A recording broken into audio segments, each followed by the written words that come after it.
This is the Sage Sorority Between the Pages. This is basically my musings, my thoughts, a journal entry, and a little bit into the scope of my brain. Enjoy. Hello and happy Thursday. So, as you can tell by this episode, this is a Sage Sorority Between the Pages. These will be episodes where I'm basically just kind of shooting off the cuff, talking about how I feel about any random given topic at the time, almost like a little scoop into my brain. A little more casual, a lot less formal, and a little bit more unhinged. So, yeah, if you like this kind of episode or this episode's style, be sure to let me know wherever you can find me, TikTok and Instagram. But for today, our inaugural episode of Between the Pages, we have to talk about Love is Blind, guys. We have to talk about Love is Blind. Now, I will preface this by saying I am not your reality TV girl, not your reality TV junkie. I'm not really a TV junkie nor a movie junkie. Mostly because I just feel like as a millennial, I was there for the beginning of reality TV and it will never really get better than the way it used to be. I know I sound like a boomer when I talk like that, but I think it's true. So much of reality TV now is wildly scripted. You never really know if people are going on with true intentions or as a fast track way to become famous and go viral. And not to say that back in the day it was all pure and real. We all remember that scandal of the hills with the nail polish. But it was, like, closer to, right? So, it's hard for me to kinda get into shows, and I also just find them really stupid. But and that's not to dig anyone that watches them. Most people I know watch reality TV. It's just kind of hard for me to, like, get wrapped into it, I feel like.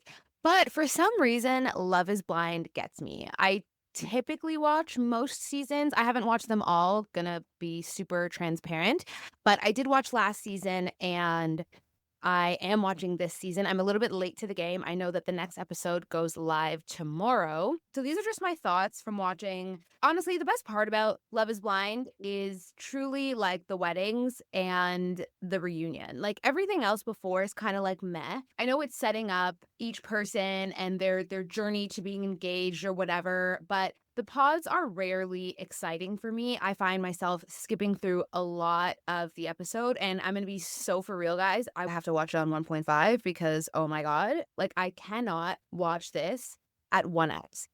These people talk so slow and like they drag out their words, and I'm like, I just need to get to it. And I feel like I can tell if the episode is like a bit mid and the producers are trying to like add more of a couple or add more of their conversation that just isn't that interesting. And it's just like, yeah, we just need to like speed through this because I just don't care. I'm kind of here for the mess and here for the drama and here for the red flags.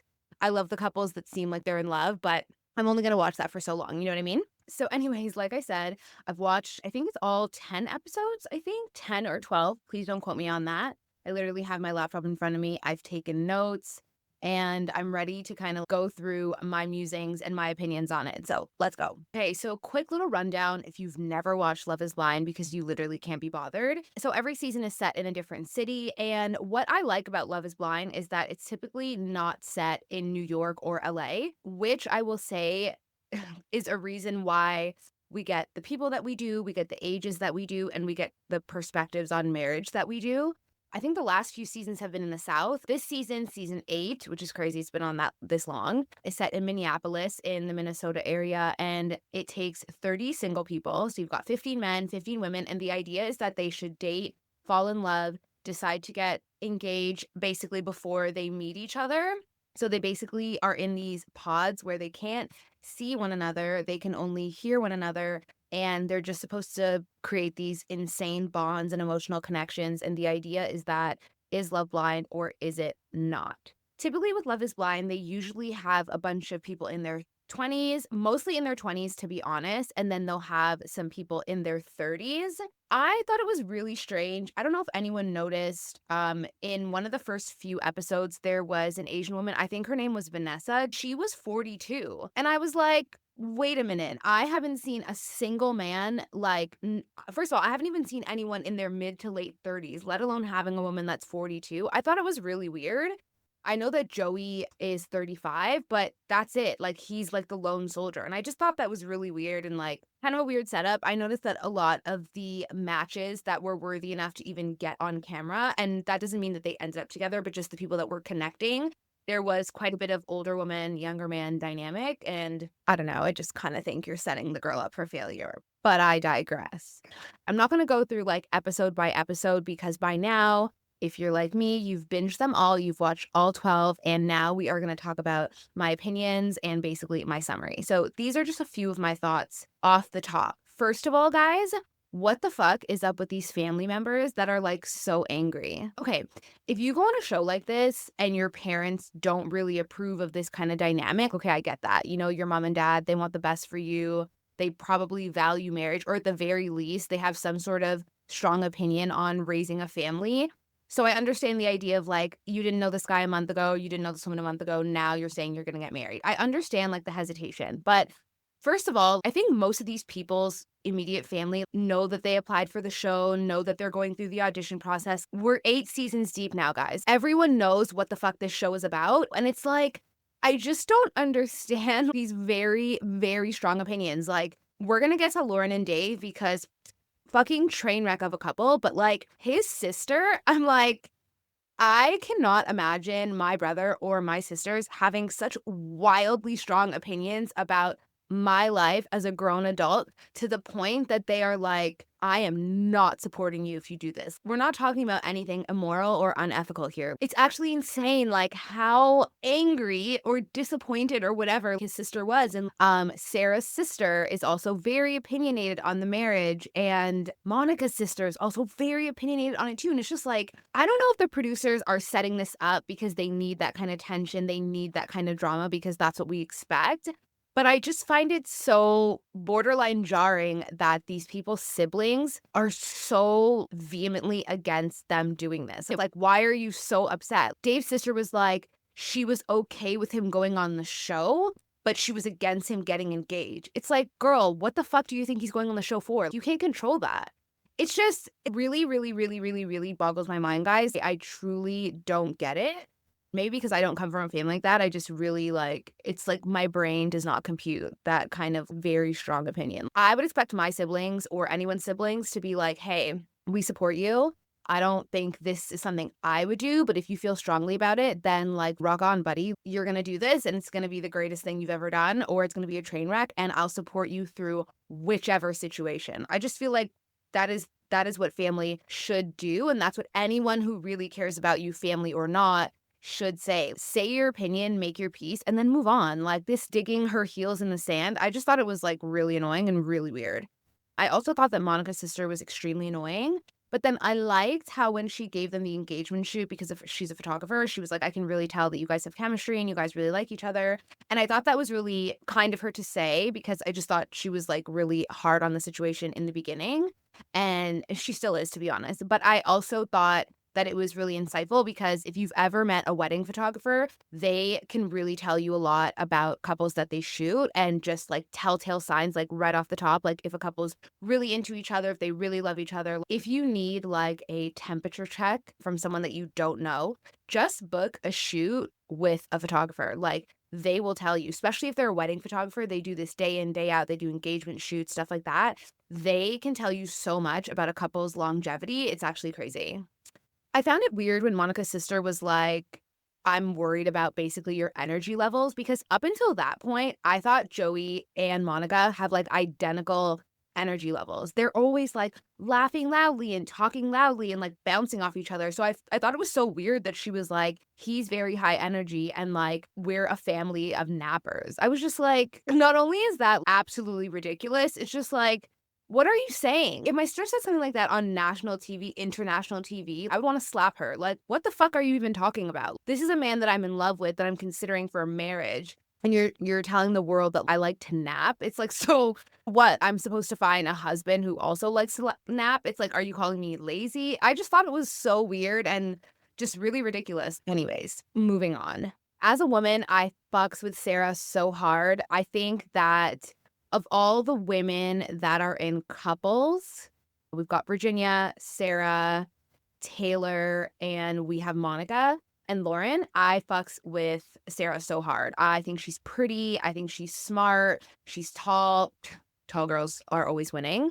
by default. I love her stance on like politics and her ethics. And I love that that comes up over and over again because she's just like, I'm not budging on this. And not in a way that is very uncompromising, but just in a way of someone who knows herself. And you don't often see like women that are like 27, 28 being successful, smart, but also like not wildly insecure, especially on these kind of shows, right? Because they kind of pluck those people on purpose. And off the top, even in the pods, she was one of my favorite women to just kind of like watch and listen to because I think she has her head on fucking straight. And I feel like I would be her friend if I knew her in real life. With her situation with Ben, so she ends up with Ben, who is like a developer. He's 28, Sarah's 29, so they're like around the same age. Sarah's an oncology nurse, so badass. So basically, one of Ben's exes, and I don't even think exes is a very fair statement. Like, apparently, he went on a few dates with a girl off of Tinder 4 years ago. 4 years ago, guys. So Ben is 28, so he would have been 24 at the time. Went on a few dates with her, and I guess they kissed. I don't know if they hooked up. I don't know. But he ghosted her. So she makes a TikTok. Apparently, she was crying in the TikTok, which is like, oh my God, girl, like, get a fucking grip. And basically saying, like, I'm tired of these reality TV shows making shitty guys look like good guys. And it's just kind of like, okay, first of all, I'm never gonna like stand for a man. So let's just get that very clear. But it was also like, okay, 4 years ago, you went on a couple dates with him and he ghosted you. It's just like, are you really like making a TikTok about that in tears? Like, that's very pathetic. If I was her friend, I would be like, this is not it. And I would hope that she's purely doing this for virality because this is very embarrassing. It was so long ago and you're crying about it. And I liked that it wasn't this major thing for them. I like that, you know, Sarah got her answers. She didn't shy away from it, but she was just kind of like, it is what it is type of thing. And I also think that every guy you date, it's very likely that you could find a woman that is like, I don't like him, or I wouldn't date him, or he rubbed me the wrong way. And again, not making excuse for people in general, but everyone's a villain in someone's story, right? Like it just depends on who you're talking to. So I liked that they kind of came to some sort of like agreement and it didn't really ruin their relationship essentially because it was really stupid. And I just think that's really embarrassing. And I know that this is a very common thing with Love is Blind. Like there's always something that comes out of the woodwork once they get their phones back. And I just thought like this was lame. And again, people just do so much for the internet and virality, and that girl should be super embarrassed. I also really like that Sarah is open to exploring her faith a little bit more with Ben, but she's not trying to be someone who she's not, you know? I like that she was like, okay, I will go to church with you and try it out. And she was like, yeah, it was fine, but this is not something that I'm going to commit to like day in, day out. And I just think that so often when you watch Love is Blind, you watch a lot of women contort themselves to want to be someone that the man is going to approve of, not only in the pods, but when they get out of the pods. And it actually gets a little bit worse when they get out of the pods because they want this so bad and they are digging their nails into it. And one of my favorite quotes is let go or be dragged. And I just feel like Sarah was doing a very good job of just like holding herself down. Like, hey, you might be super religious and these things might mean a lot to you. And I love that for you, but this is not something I'm going to pretend to do.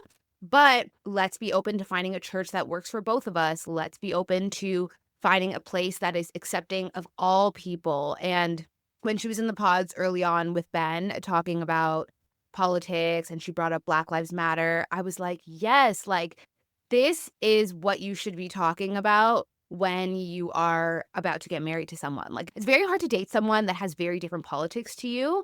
Politics means different things to different people, but at the end of the day, everything is political. So I think that they did a better job of highlighting that in this season than I've seen them do in seasons past.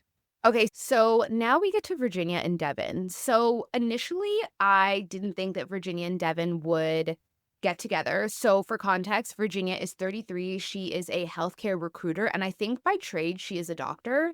And Devin is 28 and he runs his own like basketball coaching for children, something like that.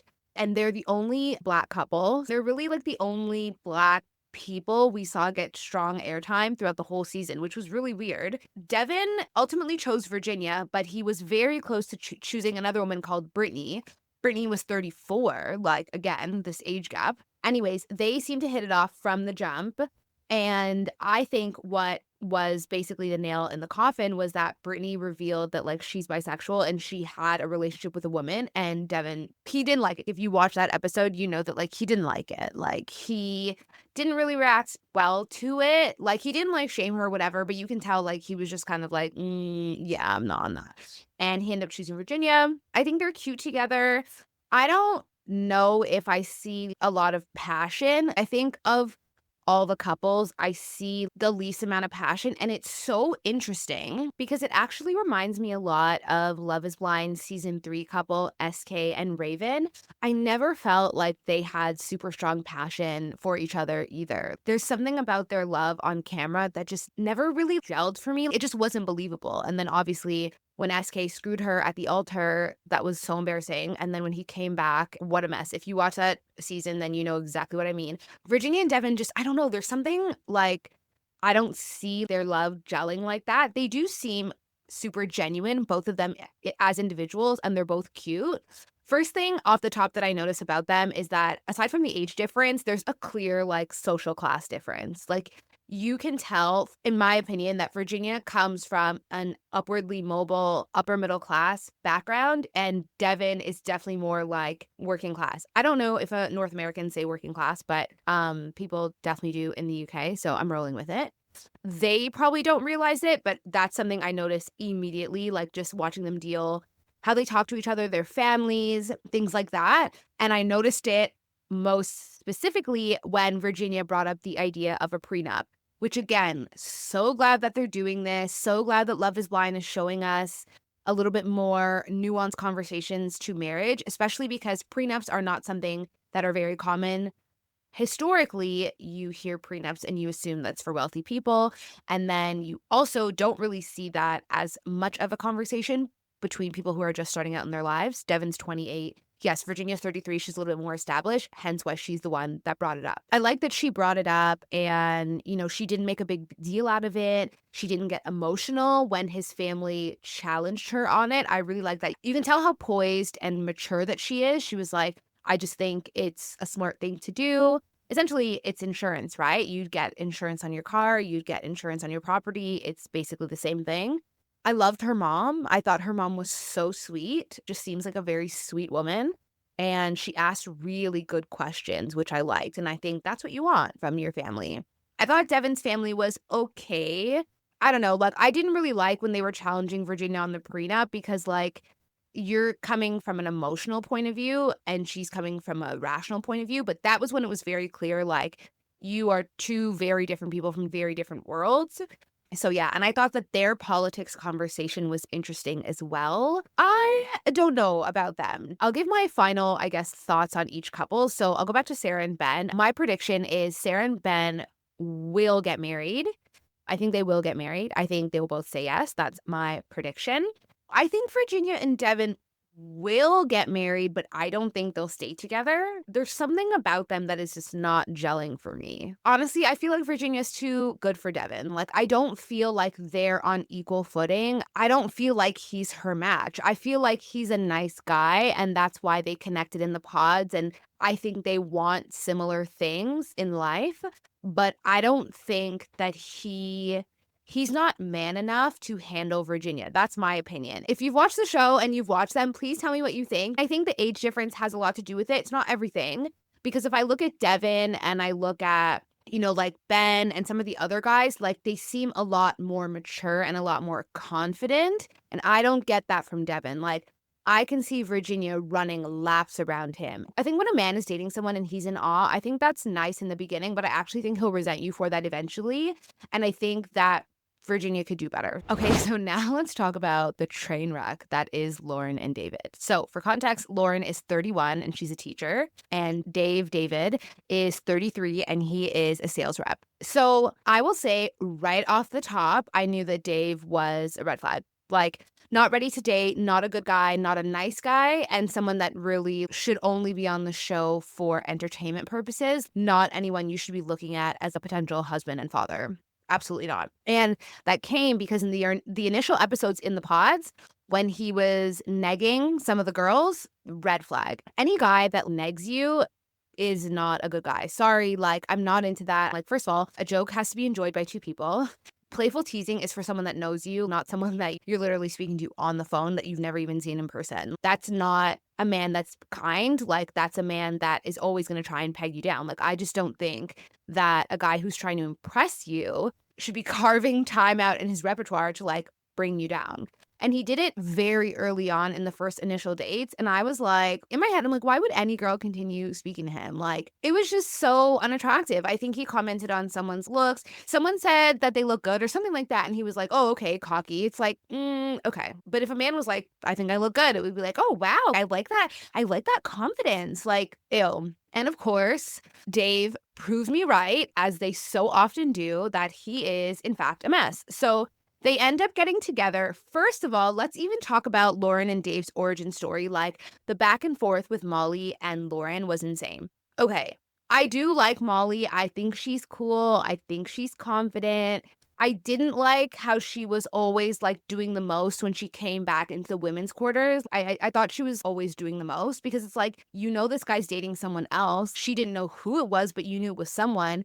And you're coming in and you're like, oh my God, like da da da da. Like, I thought she was doing the most. Meg also did the most. We are going to get to her, but just doing too much. Like, date your guy and like keep it under wraps, because anything can change at any time because everyone is dating other people. Although I do think that Molly would have probably been a better match for Dave, because I think Dave needs someone who's going to stand up to him and be like, absolutely not. I think that's actually a better personality fit for him. But Lauren, you know, is sweeter and kinder and, you know, quote unquote, the nice girl. And yeah, not to say that worked out for her, because honestly, Dave's a mess. Dave is someone that is not ready for the relationship that he feels like he wants. He's got a lot of issues that I think he needs to deal with in therapy. This insane hold that his sister has on his life is really weird. I could just tell that he wasn't solid from the beginning. And the major conflict between them, spoiler alert, was that apparently Lauren dated / hooked up with some guy before she entered the pods. So just a side note, I don't see an issue with that at all. Like, even if a guy did it, I don't see an issue with you dating people and then you're chosen to go on the show and you get in the pods. You have to remember, this is a reality show and they're casting. So you don't really know you're going to get into it until the last minute, right? I don't think there's anything wrong with seeing people before you get into the pods. Like, maybe you start seeing someone because you're like, okay, I'm just going to enjoy my time before I get into the pods. And then you're like, actually, I've met the love of my life. Like, I don't even need to do this anymore. Or like, I'm going to have fun until I get in the pods and meet my husband. I don't see the issue with that. And I actually don't even really believe that he would have had, one, he had been dating the same way, or two, like it was a man. I think he really used that situation because his friends were making him feel bad about it. And he used that as a wedge between them. I think if he really liked her, it wouldn't have mattered. And again, you don't want to be with a man that can't stand up to his friends. Like, what the fuck are we even talking about? Like, I told you what there is to tell you. I was hooking up with someone. It was not serious. Her friends even came and said, we know everyone who Lauren dates. If this is a guy that we didn't even meet, it's because she wasn't taking him seriously. Like, after I tell you the truth and I tell you what you need to know and I'm honest with you, if you don't accept that, then you need to hit the fucking road. And I just felt like he used that as an excuse to not go home that night, which again, another red flag. Like, you just met this guy. You guys are like max 2 weeks in, 3 weeks in, and you get into an argument and his first initial reaction is to flee. Like, I'm just not going to come home. That is not a man that is ready to be a husband and a father. I'm so sorry. Like, you cannot be with someone who's just ready to hit the road every time things get uncomfortable. And that's how he is. You can tell, like, he's always going to run. He's always going to spend the night out. He's always just going to like be out with his friends and drink because he's upset about the situation. That does not a husband make. That is not a stable man. That's not someone you can rely on. Even when they were at the restaurant with Lauren's mom and he was like, yeah, we're both ready to have kids. That's something we connected on right off the top. He's like, that sounds like a lot of fun. I was just like, ew. Like, if a man comes to me and tells me like, I want to have kids because it sounds like a lot of fun, jail. Immediate jail. Honestly, actually, you deserve to be in a daycare because you are not mature enough to be roaming the streets. Like, you're just not. That's absolutely insane. Kids are fun, But that is a sliver of what they are. That is a very small sliver of what they are. And to be honest, in the first year, one could argue babies are not fun. Like, what are we even talking about? It's just very mature. And a man that is like 33 years old, like, oh my gosh, please, aliens, take me now. Because what are we even talking about? That was such an ick for me. But this guy was never it. And I don't think Lauren was ever his dream girl, honestly. I really don't. I think he was like, we connect on so many things. And she sounds like the type of woman I should be with. I really don't feel like he ever had butterflies for her. I feel like he's got a lot going on internally that he actually needs to deal with in like independent therapy, because I think his relationship with any woman is not going to be on solid ground, because he himself is not on solid ground at all. He's super avoidant in my opinion, and he just doesn't have the courage to act. Like when he was telling Lauren, oh, like my sister, I don't want my sister to just meet just anyone. Oh, that was such a dagger for me. One, because I was like, girl, get up and stand up, like defend yourself. But you know what it reminded me of? It reminded me of that episode of Sex and the City when Carrie creeps on Big and his mother at church, which again, like, ugh, get a grip. But it reminds me of that episode because in exasperation of them arguing, Big is like, my mother doesn't need to meet another girlfriend or another girl, something like that. And it reminded me of that because it's like, your sister doesn't need to just meet anyone, but this isn't just anyone. This is your fiance, which means she's going to be your family, which means this is the woman you should be so proud of that you want to be at the highest mountaintop and the highest rooftop and tell everyone, like, this is your girl. And if he doesn't have that kind of energy, he needs to fucking go. Like, it killed me. That scene really, really killed me. I did not like them. They end up breaking up. I think I mentioned that, and it's absolutely for the better. I absolutely hope that she does not go back to him. They are not a good fit, and I think that she put so much work in even what they had, like, post-pods, just trying to, like, reassure him and, you know, writing a letter to the sister and all of that, doing all of that, and it's so unfortunate because she shouldn't have to do any of that. Like, your family is your responsibility to manage. It's not my responsibility to manage, especially when I've done nothing to them. They don't even know this girl. They hate her because of the origin story. He's mad that Lauren's dad wanted to meet off camera. It's like, there's nothing wrong with that. And it was such a punk move because he doesn't actually give a fuck about any of that. He doesn't care. He was just using that as a way to bolster his argument because he didn't want to be with her. And I think that was really clear from the beginning. Okay, so next we go to Daniel and Taylor. I think they are so cute, guys. Daniel is 30 and he's a sales account executive, and Taylor is 32 and she's a colonoscopy nurse. A lot of nurses on this season. I love that. I think they are so cute. I really do. I think Taylor's very pretty. I knew when they did the reveal, I knew that Daniel was going to be like, holy fuck, she's hot. And Daniel is so handsome. Obviously, he has a chip on his shoulder because he's 5'8", short man, and their chips on their shoulders, like, very real. But honestly, sometimes short guys, like, really come through because they feel like they have to overcompensate, and I just love that. I love that for her. And he's so sweet. He's such a gentleman. Like, I love it. He gives me big dick energy. He really does. He really does. And they had their own little conflict because, so the day after they do the reveal, she was like, why does this guy look so familiar? Blah, blah, blah. Then, anyways, long story short, she's like convinced that a couple months ago, Daniel followed her on Instagram. So like he saw her pictures, he saw that she's a nurse, he saw that she likes Taco Bell, that she loves Christmas. Like, she's like, you can learn a lot about me from my Instagram bio. And she was like kind of torn up about it because, again, you want to believe that this person is falling in love with you sight unseen. And she was really rattled by the whole experience. And I have to say, I'm not going to lie, I fast forwarded through a lot of their discussion because it was just like too much. But I will say that I really liked that she brought it up. I really liked that she didn't hold back and she was like, you know what? I really care about this guy, but did you do this? I want to know. I'm not going to pretend that I didn't see this. Like, I need to know. Look me in the eye, blah, blah, blah. So I really commended her for that. Very like big boss energy. And then I loved how he handled himself. How he handled her. He was so mature. He was like, listen, I got you no matter what, whatever you need to feel comfortable. Like, I didn't do it. He didn't get upset. He didn't get defensive. This guy was as cool as a cucumber, and not in a manipulative way, but in a way that, like, I know you're upset. I know you're feeling a lot of things, but I fucking got you. It was like, husband energy. I was such a fan of that scene. The way he held it down, it was chef's kiss. I was like, yes, I love Daniel. Okay, so we are done with the couples. Let's just talk about some final notes and the singlets that didn't get coupled up this season. So, a couple random things. We gotta talk about Meg, guys. Meg was a singlet that didn't get coupled up in the pods. Meg ended up focusing on one man, and that man was Mason. Mason was dating Meg and dating Madison. And then Madison was dating Mason and Alex. So these are 4 singlets, okay? None of them got matched up in the pods.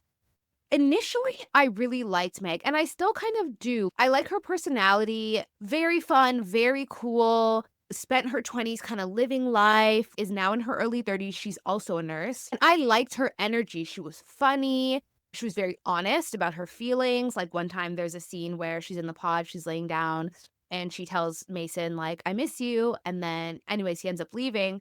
And then she's like, why doesn't he ever say he misses me back? You know, just very honest and very raw. Very much like a girl that I would totally kick it with if I knew IRL. You guys, why is she so fucking beg? Holy shit. So beg. Like, so beg. This girl, like, every time she has a date with Mason, she's running back in the women's quarters, like, guys, I'm gonna get engaged. Like, I know it. Like, I love my number one. Like, da da da da. And it's like, girl. First of all, he was never giving her those kind of signs. I think they were having a good time together, but has anyone paid attention to the way Mason speaks? He doesn't sound like he's interested in anything. It is just very weird. She was doing the most, and I think she was just really holding on. I think in this moment, this is when you really start to see the women that are just holding on because they want to get chose. Everyone's kind of whittled down at this point. So now you're talking like final 10, final 9, whatever. And I think a lot of the women kind of dig their heels into the guys because they want to stay, they want this experience, and they want to get married, right? And it was just a bit weird that it was very clear that Mason liked Meg, but not in the way that she was interpreting it. And I found that a bit strange because it was very obvious that Mason really liked Madison. That was as clear as day. So I thought she was a bit beg, and she proved me right because in the last like 2 or 3 episodes, you see that Meg ends up reaching out to Mason when she gets her phone back. And she was like, how are you doing? It's like, again, why are you messaging him? Babe, he told you he didn't want you. That's literally what Mason told her. He told her he didn't want her because he wanted Madison. Then Madison was like, I don't want you. I want Alex. And then that was a whole mess. We'll get to that. But you're so big, you're messaging him like he's fine. And then he's like, oh, I feel worse now that I know how gorgeous you are. So he didn't want you when it was purely personality, but now you want to spin the block and give him another chance because he saw you. And also because he didn't get his first pick, which is exactly what she said. She was like, I don't want to be with someone.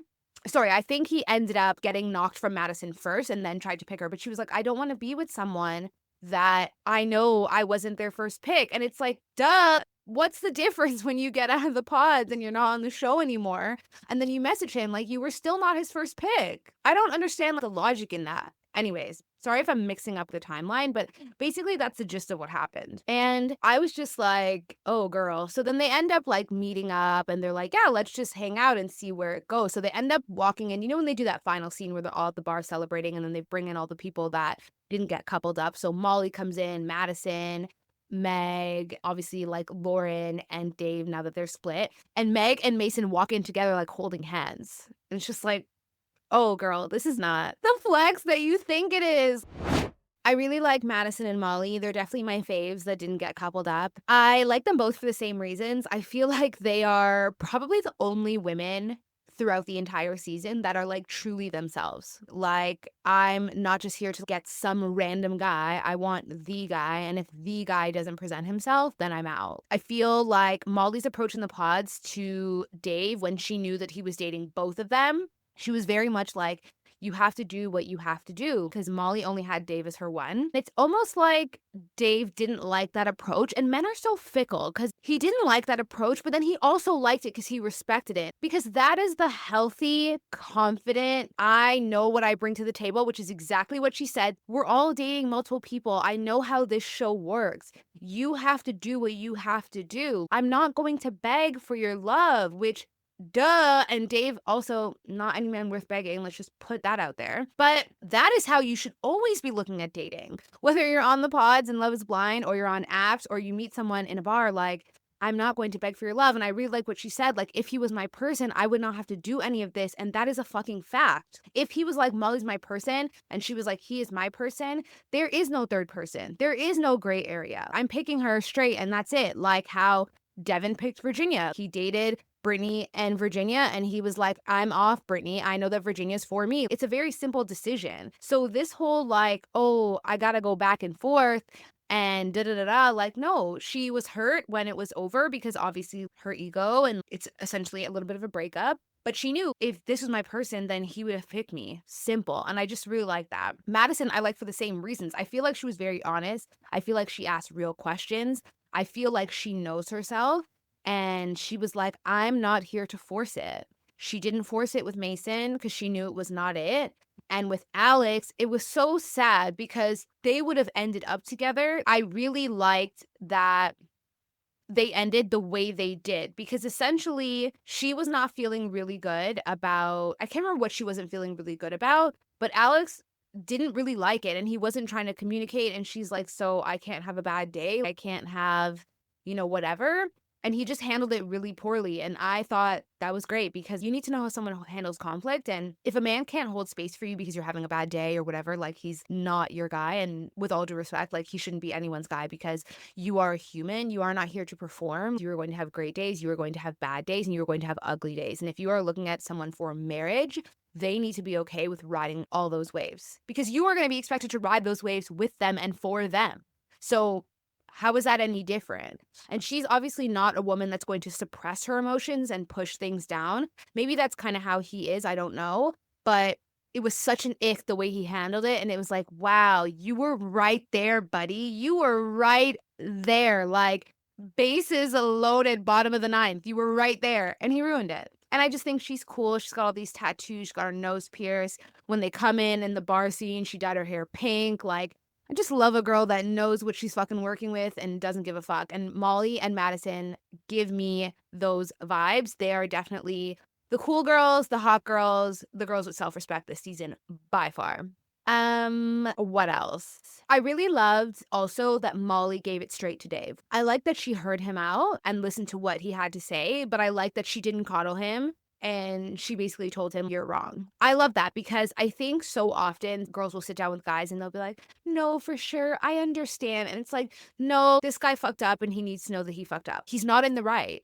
Dave was not in the right at all in that situation and was just trying to cherry pick ways to be mad at Lauren to make him feel more justified in his breakup. Oh, and one other point about Dave and Lauren. So there's a People article where he basically says he wasn't going to force his family to watch him say no at the altar. Exactly. I'm telling you guys, this guy should have never been on the show and he should have never agreed to marry Lauren and all that stuff. Like fraud.